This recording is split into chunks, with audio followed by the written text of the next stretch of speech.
জীবনে হয়তো কিছু ভালো কর্ম করেছিলাম, তাই তোমাকে জীবনসঙ্গী হিসাবে পেয়েছি। তোমার সম্পর্কে বলার আগে আমার শব্দগুলোই এলোমেলো হয়ে যায়।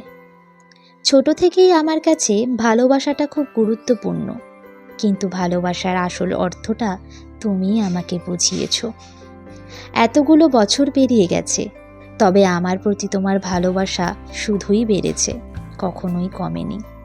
প্রচণ্ড অসুস্থতার সময় ঠিক একটা মায়ের মতো করে আমার যত্ন নাও, কিছু ভুল করলে বাবার মতো করে শাসন করো, মন খারাপের সময় ঠিক একটা বন্ধুর মতো পাশে থাকো। সত্যিই আমি ভাগ্যবতী।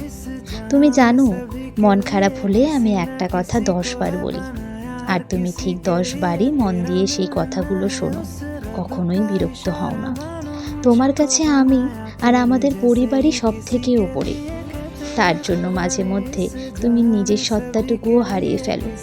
সব পুরুষ এক হয় না, কিছু পুরুষ তোমার মতোও হয়। ভগবান জানে এই আবেগপ্রবণ মেয়েটাকে শুধু তুমিই সামলাতে পারো, তাই তোমাকে আমার জন্য আগে থেকেই ঠিক করে রেখেছিল। শেষ নিঃশ্বাস পর্যন্ত এভাবেই থেকে যেও প্রিয়।